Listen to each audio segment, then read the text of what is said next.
Welcome back to another episode of Killifornia 7 Questions, in which Todd has a fascinating guest and asks 7 important questions. And tonight's guest, Todd, is George from CAVDEF. Why don't you give him an intro? Yes, George, in my opinion, is probably one of the top researchers of parapolitics, true crime, the serial killer scene in the 1960s, MK Ultra. Uh, he's one of the people who inspired me into getting into the research. You know, being legally blind and everything, I can't read so many books. So I have to listen, and there's just not that many audiobooks available. So, wherever CAVDEF is on Program to Kill with Patrick, shout out to Patrick, or anything like that, I always make it a priority to listen because he's just so knowledgeable about everything.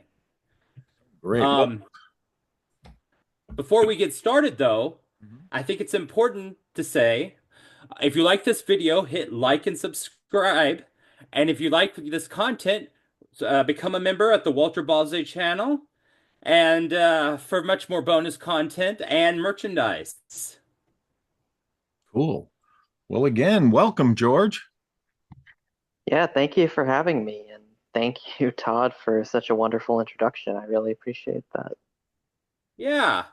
Okay, so let's do this thing. 7 questions. Jump right Um, in. Tonight's topic, we're talking about Henry Lee Lucas. It's probably one of the most controversial serial killers in American history. Uh, he's also known as the Confession Killer. Netflix made a documentary, and George is sort of an expert on Henry Lee Lucas. The first question, George, is for people who aren't familiar with Henry Lee Lucas and the case. Would you kind of give us a brief history of who he was and a brief summary of the case? Yeah. Henry Lee Lucas is a fairly infamous serial killer. He grew up in Appalachia. He was born, I think, like 1936, and had a pretty rough, abusive childhood. A mother who was a prostitute and very abusive to her children. A very poor, impoverished lifestyle. He lost an eye very early in his life and had to be replaced with a glass eye. And he ended up getting into a life of crime pretty early on, for originally for fairly petty things, robbery and the like. Then in 1959, he actually murdered his mother, and he ended up being sentenced to prison in Michigan for a decade. He got out. He ended up violating probation almost immediately, trying to abduct some young underage girls. So he went back to prison for a little while. He's released in 1975, and then from that point on, he allegedly begins a reign of terror as a serial killer for basically the next 8 years until he's apprehended in June of 1983 on suspicion of some murders in Texas, particularly the murder of a young woman named Becky Powell, who he was in some kind of relationship with. I shouldn't even say young woman; she was 15 at the time, so an underage girl once again that he was apparently dating or even had a common law wife relationship with, and also the murder of an elderly woman in the area where he had been staying named Kate Rich. Lucas is caught for those murders by the Texas authorities, the Texas Rangers and local sheriffs working together. And after he is apprehended, he starts confessing to a truly staggering array of murders. He ends up saying that he's killed like 100 women. So police agencies all around Texas start lining up to talk to him. And then he keeps making more confessions and confessions to crimes in other jurisdictions. And so before you know it, he's really confessing to tons and tons of murders around the U.S. and even outside the U.S. It gets to a point where there's a Texas Rangers task force set up to sort of arrange for all these different police agencies around the country to have access to him, and they'll approach the Rangers task force and they'll set up interviews. They talk to Luke about their cases. He confesses to so many of them, and so eventually, it gets to the point where basically 190 roughly murder cases, I think was sort of the final tally, were cleared by Lucas's confessions, and then it all kind of starts to unwind. There are some other investigators who step in and conclude that Lucas was lying about a lot of it. And Lucas himself recants around this time and ends up saying that he was making up his confessions too for various motives that sort of changed over the years. He would say he was doing it to embarrass law enforcement. He would say that sometimes it was because of special privileges he was getting in prison when the Texas Rangers were basically holding him. And so Lucas would more or less stay with that recantation at the end of his life, and he was sort of fighting to get exonerated on cases he'd already been convicted of, including a death penalty conviction he got.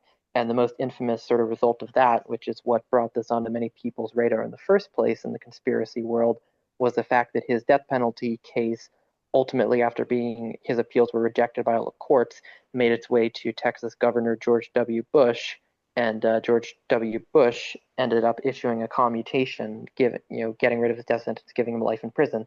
The only time that George W. Bush ever made such an intervention during his entire time as governor. So certainly interesting that he only did so for a figure like Henry Lee Lucas. And it's controversial to this day for many reasons, including the question of how many murders he actually committed, whether he even really was a serial killer or just lied about all of it, and also some of the more bizarre allegations he made, which included membership in a satanic cult.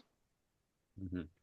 Now, in your personal opinion, we go from 300 to 3. Um, in your personal opinion, how many people do you think he killed? Yeah, that's a good question and a tough question. I am generally inclined to say probably a few dozen. I mean, I wouldn't even be surprised. Something like 50 would be high, but I could conceivably see that. My guess is somewhere around like, maybe 26, 30, mid 30s. That's just me sort of estimating. But it is a tough one because there were definitely cases where Lucas's confessions were clearly, either nonsensical or he has what seems to be a very abundantly obvious alibi for the murder, or he is citing back information that police believed was accurate, at the time, but actually turned out to have been false. And so there would be no way that he could be reciting back something that the cops thought was true but turned out to be false, unless it was because he was being fed that information by the police in the first place. Mm-hmm. But on the flip side of that, I think the drive to say that Lucas never killed anyone can go too far, because there are also many crimes where there's very good evidence implicating him. There's at least one case in Hobbs, New Mexico, the murder of Barbara Begley in 1982, where it's not just Lucas's confession, but actually multiple eyewitnesses who placed him in town at the time of the murder.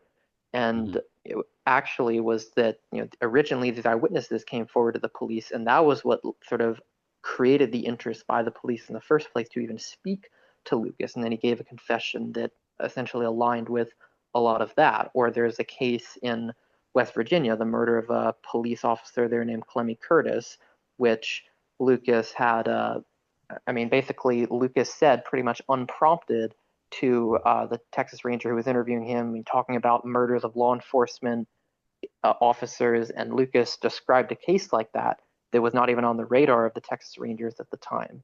And then, the ranger, Bob Prince, sort of did his own survey of cases in the area, and finally they found a case that matched up, but it turns out to have been classified at the time as a suicide, not as a homicide. So again, a case that was not on anyone's radar as a murder that they needed to solve, because it had been closed as not even being a murder. And it was only through the intervention of Lucas and him giving information about the case that turned out to be accurate, and also turned out to be corroborated by his partner, Otis Toole, who was in prison in Florida on other murder charges and was a known friend of his. And they both confessed to being involved in murders with each other. It was only through that whole process that it actually was even turned in, realized as being a murder instead of a suicide, even though the circumstances of the case, a police officer who was handcuffed and shot to death, which you would think would probably be more likely to be considered a murder, but was classified as suicide originally. These are the sorts of cases that Lucas had as well. So there's a case of a man in Arlington, Texas named Oliver Hanna, who Lucas, his confession included information such as him walking with a limp, which was information that the cops did not even know about. And it turns out to be accurate, but only after they checked out Lucas's information. So you have things like that where Lucas has clearly authentic confessions, and then that's on top of the two murders of Becky Powell and Kate Rich that I mentioned, where there actually was Lucas in these cases actually led them to the bodies that police didn't know where they were until Lucas directed them. So I think that there's a lot of nuance to be applied in analyzing Lucas as a serial killer. I think he absolutely was a serial killer. He was not nearly as prolific as his confessions to hundreds upon hundreds of victims, but they're trying to say that he was not a serial killer at all, which is what the Netflix documentary strongly implies, if not outright states, is also inaccurate. And I, having examined the people who were the most influential in pushing that narrative, have also come to believe that it was sort of designed as a disinformational tool to make people believe that Lucas lied about everything, and you can't even believe the story of the murders, then you definitely can't believe what he says about the cult either. Yeah, I would agree with you on that. The documentary on Netflix seems really shady. Um, I've always been interested in like when he moved to Riverside County in California, because one of the cases I'm looking at is Diane Brown from 1981, and I've always been curious to if maybe him or someone connected to him maybe committed the murder of Diane Brown. But moving on, is there perhaps an MK Ultra connection to Henry Lee Lucas? Yeah, there are some indications that would suggest that, and actually, I have to credit Jimmy Fallon Gong, who has sort of taken a step back from podcasting now, but he used to be behind the excellent parapolitical podcast program To Chill, and I was on that podcast to give a much longer explanation of the Lucas case. But Jimmy Fallon Gong was actually the first to discover that Lucas, as I mentioned, he was in prison in Michigan for the murder of his mother. And during a pretty sizable portion of that time, at least a few years, he was serving in a mental institution there, Ionia State Hospital. And Ionia State Hospital turns out to have confirmed involvement in MKUltra that I think was basically from the 50s, and supposedly their involvement ended right in 1960, which is right at the time that Lucas was brought into the system. But they were doing, drug experiments and psychosurgery, all sorts of MK Ultra stuff on the inmates there, and particularly focusing on people with uncontrolled aggression and people who were sexual psychopaths. Given Lucas's being in there for the murder of his mother and his claims, though he would deny them at other times, that he had actually sexually violated her corpse after murdering her, that Lucas would certainly seem to fit the bill for whatever program was running. And of course, with MK Ultra, I'm always very cynical when they claim, oh, it only ran up to this point and then it ended. They say it ended, but of course also destroyed so many of the documents that would have been able to verify whether that's actually true. And so when it's claimed that a program ended in 1960 at Ionia, there's a part of me that always thinks, well, I kind of feel like that's just that's a little bit earlier than what the actual cutoff date was. And so for Lucas to be that close to intersecting a known MKUltra program there, they would seem to have taken in an inmate like him is very interesting. There's also one other thing that's always been curious to me. Before he was in Ionia, on one of his other cases, I think he was in prison for like a burglary charge in, I think, Virginia. He ended up escaping and getting caught, and then he was sentenced to I think, the federal prison in Chillicothe, Ohio, for 13 months. Now, that prison, incidentally, some other interesting people have passed through it. Lucas was there in the late 50s, but in the early 50s, none other than Charles Manson was in that same prison. And according to one Charles Manson biography by, guys, I forget the first name, it was like Gilmore or something. The biography is called The Garbage People. And basically, Manson claimed to have met someone in Chillicothe named Toby, who was, in Manson's words, definitely satanic, and who taught Manson the art of mental manipulation, including hypnosis. And then later, in the late 60s, Thomas Creech was in the Chillicothe prison too. And around this time, he began sort of suffering blackouts, which would often he would often suffer again before he committed murders there. So, and Thomas Creech, Todd, you and I were on William Ramsey's show a few months ago about Creech, and Creech is another serial killer who had a story very similar to Lucas's. It's almost a parallel case to Lucas from a decade prior, and so it's interesting to have these three serial killers, all of whom have apparent connections to satanic cults, all pass through the same prison in Ohio, and Charles Manson allegedly being instructed in the art of mental manipulation from somebody in that prison who he claims to have claims was a Satanist. And then finally, beyond all of that, the prisons that Lucas was in at various times, there's also, well, I guess this is another example of the prison he was in. When the recantation happened, when Lucas was essentially, when the Texas Rangers had Lucas taken out of their custody and he was brought to the jail in Waco, Texas, as part of an investigation done by the local district attorney Vic Feazell, the Texas Attorney General Jim Maddox, with help from the CIA-affiliated Dallas journalist Hugh Ainsworth, Lucas was in custody there in Waco, and it was after his time in custody in Waco that he came to recant the murders. But according to Sister Clemmy Schroeder, his spiritual advisor who visited him there in Waco, at least in her first telling of the story, Lucas seemed very bizarre when he was there after he had been taken to Waco. He was speaking in this odd monotone. He seemed to her as if he had been drugged or even hypnotized. And in fact, Lucas had been taken into the medical wing basically right before her visit. And as far as the Waco jail, there's all sorts of other weird stuff that's happened. There are many odd cases that Vic Feazell has been involved in. I don't know if that's going to be among your future questions, but the same Waco DA has some very some shadily handled cases, and in at least one of them, it involved witnesses who were very probably manipulated to tell a certain story that the prosecution wanted them to tell. One witness with clear mental issues who was being denied access to his medication in the Waco jail, who had visions and heard voices of his father commanding him to commit evil acts. So the idea of Waco's own jail as being involved in MK Ultra is a suspicion that I've had too. And so from all these different institutions that Lucas passes through, you see the same specter of that following him. Yeah. Yeah. I agree with that 100%. Let me ask you this. You mentioned Ionia State Hospital. If I'm remembering correctly, was there another serial killer connected to Yeah, Thomas Creech, who came out of Ionia? yeah, I'm glad you reminded me. Yeah, I actually forgot there's yet another.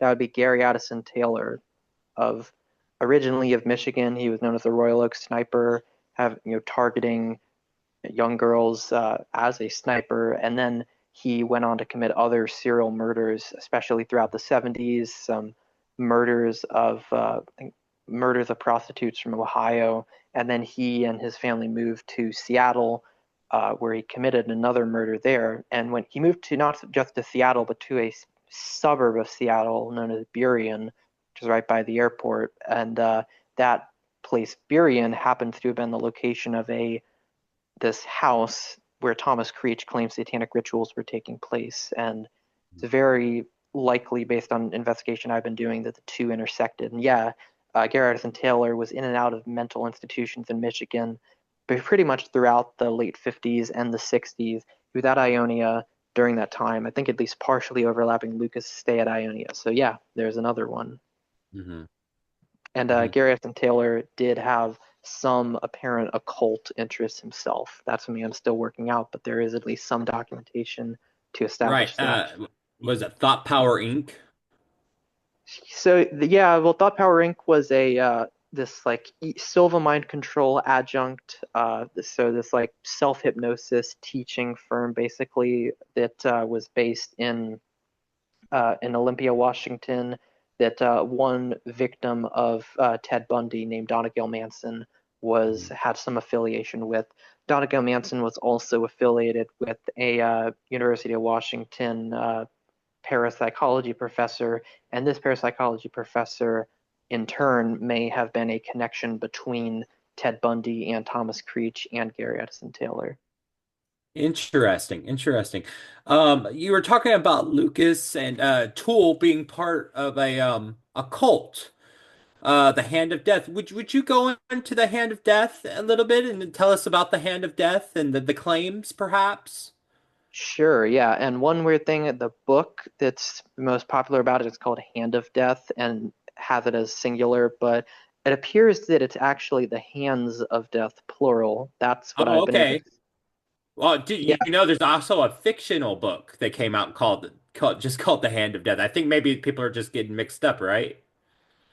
well, it is interesting because I mean the book by Max Call, which is where a lot of Mhm. people sort of get into this from, is called Hand of Death, and every time Yeah. he writes it, it is hand singular. But when you look at the actual like letters that Lucas writes where he talks about the cult, he always calls it Hands of Death. So for whatever reason, it got lost in translation by Max Call, or maybe Max Call is not the most honest broker for everything.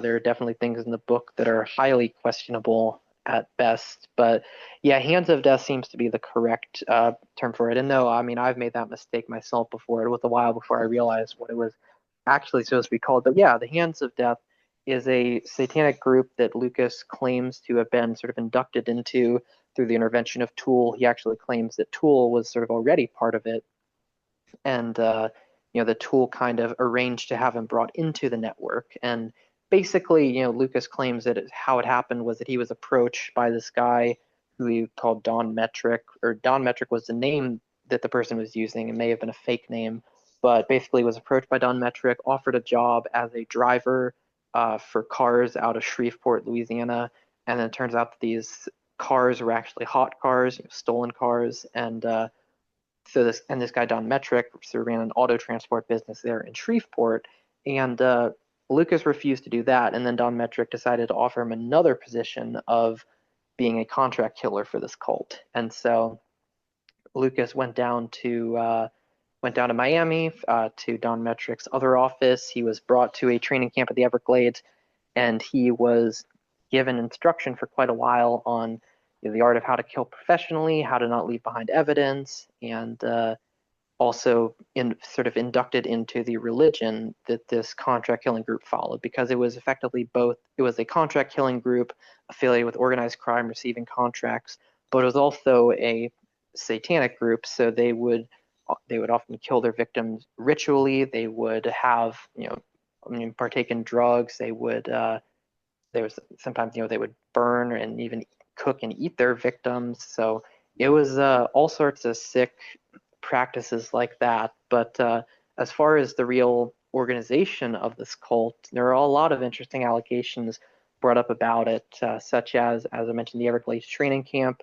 which we know coincides with the CIA actually had paramilitary training camps in the Everglades at this All right. exact time, used No, by yeah, no name Cuban. keys, right? Yeah, that was one of. I mean, No Name Yeah. Key was a similar type of group, off the coast. I mean, in the Florida Keys. But yeah, it was one affiliated, with the same Everglades training camp. I mean, there were groups like Interpen, these anti-caster groups at the starting in the 60s, really going all the way into the 80s. They were used by the Contras as well. So these kind of paramilitary camps really did exist. Lucas claimed that they also had an affiliation with the death squads in El Salvador, the death squads that were sponsored by the U.S. military and U.S. intelligence as well.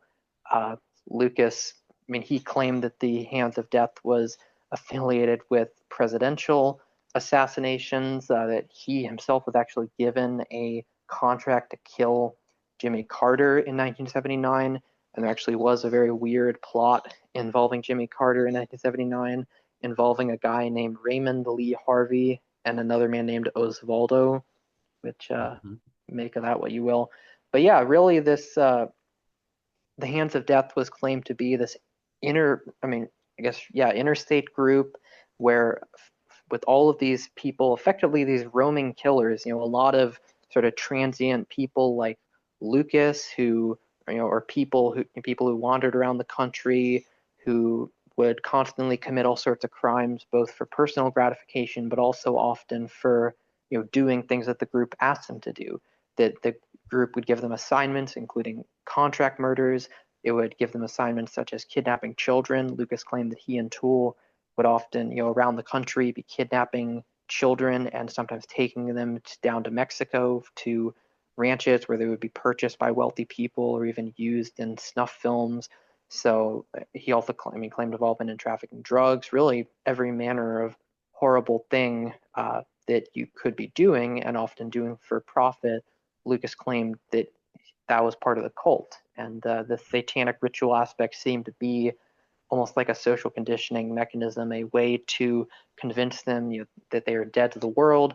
This is their way to get ultimate power and power over others in particular, which is seems to be a common tenet of the satanic belief system. But also teaching them that what you once you're in, you can't go back. That you're fully committed to this until you die. And so that's really the whole nature of the group, and something that would just be allegations. But as I mentioned, there are things that Lucas says about the particular circumstances of the group, places like the Everglades training camp, for example, that are real. There are people who Lucas names who are definitely real people and have things in their background or their actions that would suggest membership in the cult.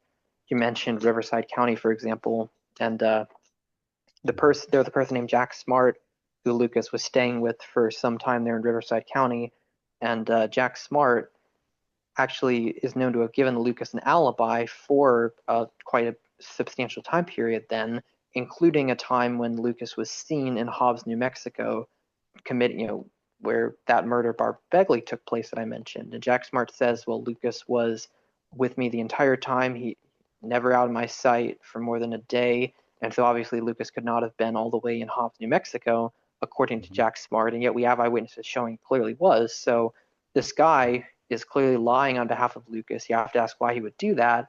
And you have Lucas outright telling the FBI that Jack Smart was a member of this cult. So a lot of pieces do actually start to fit together with things that Lucas claims about the membership of the cult. It's so fascinating. So we have the Manson family. We have whatever Bundy was involved with in Washington State. We have the hands of death. In your opinion, not to make a pun, but is there a hidden hand behind all these cults? A puppet master, a hidden influence, perhaps? Or what is your opinion on the matter? Yeah, I've tended to think that the answer is yes. That there is something to the fact that it's a very common type of allegation that keeps showing up, and the level of interconnectedness you can even find between people and circumstances is interesting. I mean, as we mentioned, there's the fact that you have Manson and Creech and Lucas all connected to the same prison in Ohio, which is very odd. You have all of this stuff in Washington State, where Thomas Creech, Ted Bundy, and Gary Edison Taylor all seem to be in some kind of grouping together. You have Thomas Creech telling a story that is almost identical to Lucas's in very substantial ways. Thomas Creech has the same story of being brought into a murder for hire group that was also involved in Satanism, and most crucially, Thomas Creech claims that his recruitment happened in almost the exact same way Lucas's did. That it was an auto transport businessman who enticed him into the broader network. So the fact that Creech and Lucas are even telling almost identical stories of it, that this auto transport business is somehow a part of the cult network, and both of these people did in fact have confirmed connections to the auto transport people. I've been able to basically verify that. Whether it's to the full extent they claim is another matter, but we know that these two serial killers were telling very similar stories, both had these kinds of connections, and they both make it very prominent in their story of the cult. Suggests that Lucas is driving the same network that Creech is. You have Creech's description of satanic contract killings by biker gangs, which is very similar to information that was supplied by the girlfriend of Victor Floyd Wild, a process member who knew the Manson family. So, yeah, I mean, everything kind of lines up in such an uncanny way between all these people that it kind of does seem like it's a continuation of the same organization. I mentioned on the show with William Ramsey about Creech other things, like how Creech described a ranch in Latigo Canyon, California, where the Manson family allegedly had some kind of connection to. LA authorities seem to believe that there was already some kind of satanic activity there even before Creech talked about it. So yeah, ultimately it feels like the same network kind of just carrying on through different people. Lucas said that he was just one of many cogs in this machine, and so that Creech could be another such cog, that Manson could be another. I think is very plausible. As I said on the William Ramsey show, the thing I find fascinating is what's described by Henry Lee Lucas to Max Call about the methodology of human sacrifice, like how Aztec it is, and how it matches up with Stanley Baker and Stephen Hunn and stuff like that, and Magdalena Solis in Mexico. Uh, I find that pattern to be very fascinating in general. Yeah, definitely. hmm George, thank you so much for coming on. I am so honored and thankful. Would you like to plug CAVDEF? Sure, yeah. I mean, anyone who's interested in the material that I've talked about here, go to cavdef.org. That's cavdef.org. Particularly, there's a tab at the top that goes to a wiki. That's sort of the meat of what I have here. There's a page on serial killers, which has a lot of stuff on Lucas. There's a section on deep crimes, which I think for anyone with a true crime interest will really catalogs all sorts of crimes that you may even be familiar with, but maybe not necessarily familiar with the idea that there is more to the story. That's kind of the core of what I've been doing with CAVDEF. And you can check me out on other places too. I'm on Twitter, CAVDEF_George. I have done shows with a friend of mine named Zach Glenn. He has a podcast called Predictive Programming. I was on about Henry Lee Lucas at a little bit greater length, and also have a show coming out soon about the McMartin preschool case. Wow, Walter lives pretty close to that.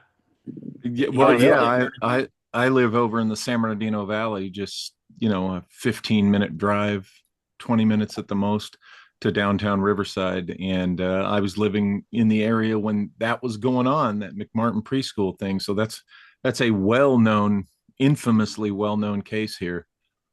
Jeez, yeah. And still, like Henry Lee Lucas, I mean, very much lied about by the mainstream to this day. Yeah, yeah, satanic panic and all that. So, Yeah. well, Thank thank you you, so. George. This was Yeah. fantastic. Thank you. Thank you.